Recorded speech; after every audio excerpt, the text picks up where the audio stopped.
Hi, this is Russ Jeffers from mobileburn.com, and I'm here live at the Samsung Galaxy S3 event for the release of the new device. You can see I've got one in white here in my hands. It's a fairly sleek device, supposed to be sort of quite a natural design, so they sort of base the layer on a pebble. You can see it's quite rounded on the back.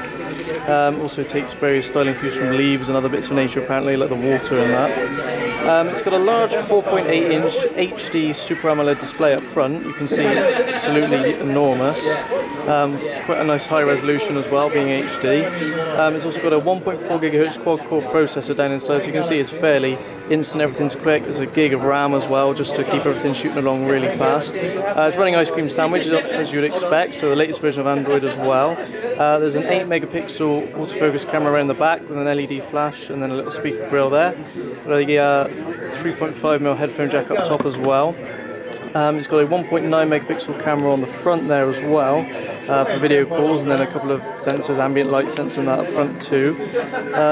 Also got a 2100 milliamp hour battery inside as well, so it's a pretty big battery for a device like this, and also a micro SD card slot. So you can sort of upgrade the memory by 64 gig is sort of the maximum card you can put in, and it comes in 3 different variations. You can get a version with 16 gigabytes built in, 32 gigabytes and 64 gigabytes, so you'd have up to 128 gigabytes of memory built in, you know, if you upgraded with a micro SD card with this device. You can see on the left side here we've got a volume rocker, on the right we've got the power button up there, and on the bottom we've got a micro USB port for charging and data. At the top, as I say, it's just a 3.5mm headphone port and the sort of little finger groove to remove the rear cover. Some key features of this device are Samsung's new S-Voice and S-Beam features. Now the S-Voice is very much like the iPhone's Siri application, which basically sort of allows you to ask the phone things with your voice. And the S-Beam is a new NFC application that allows you to sort of send content between devices just by sort of touching them together, assuming both devices have NFC built in. You've also got things like Samsung's All Share Cast and All Share Play, which allows you to share things with your friends. So it's quite a well-stocked device. It's running Bluetooth. Well, sorry, it's got Bluetooth 4 and also Wi-Fi as well. Running Samsung's TouchWiz 4 user interface as well. So I'd say it's pretty well stocked. I'm just going to show you quickly now the S-Voice application. You supposedly can just activate it by just speaking to the phone saying "Hi Galaxy," but there's very few people seem to be here that are actually able to get that work. So let's give it a go. Hi Galaxy. So you didn't really seem to get any response. But if we just pop into the options and find the S-Video app there, you should be able to actually... weather in London. So you're not getting it right now. Hi Galaxy. I got it that time. Weather in London. There we go, we got it that time, and it brings up the weather for you. So very much like Siri, but it's very much struggling to actually recognise people's voices in this loud environment, which is a bit of a shame. At the bottom here you can see as well we've got the sort of actual hardware home button, and then 2 sort of soft keys either side. Very, very difficult to see the soft keys on the white models. You can see the illumination's white as well, so it makes it very difficult to actually see the keys. The button on the right here is a back button, and the one on the left is a menu button, so you don't get the sort of multitasking button that some of the recent Ice Cream Sandwich handsets have come out with. But to be honest, I quite prefer having the menu button at the bottom. It's a lot easier than the placement of the menu button on my HTC, which if I just get out now I can show you the difference in size between the HTC One X and the Samsung Galaxy S3. So they're fairly similar in terms of size. Even the screens are fairly similar. I mean, obviously only 0.1 of an inch difference in the favour of the Galaxy for the larger. In terms of thickness as well, it's hard to show you with one hand, but they're roughly the same thickness.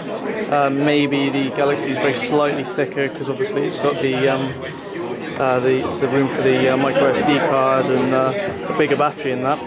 Another great feature of the Samsung Galaxy S3 is its ability to multitask very well with video.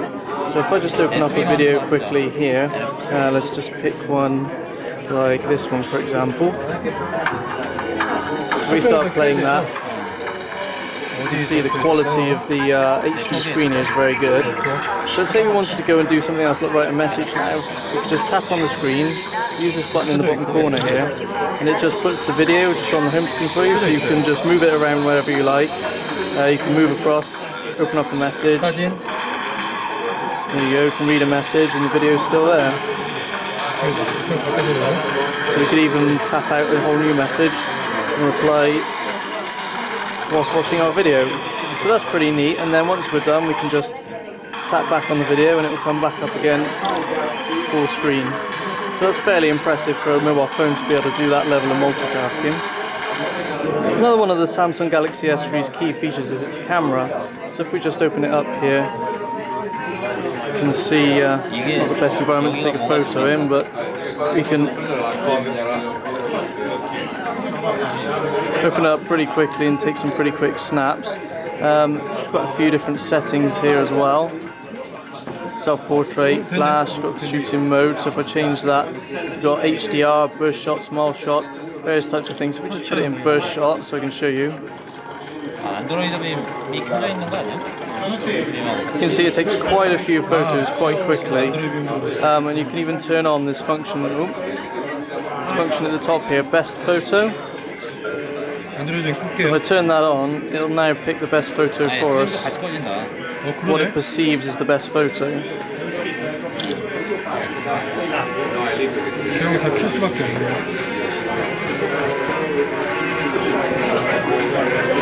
So it reckons that one's the best photo, but it's given us a different set of options so we can choose which one of the ones it took that we think is actually the best. So it takes 8 different photos and we can say, okay, that's the one we think is the best. Done.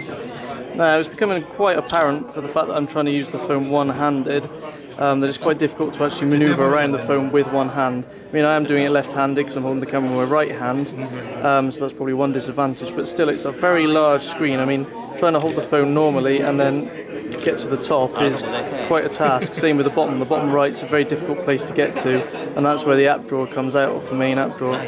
So it's a bit clumsy to handle, but probably no more so than the HTC One X with its large screen as well.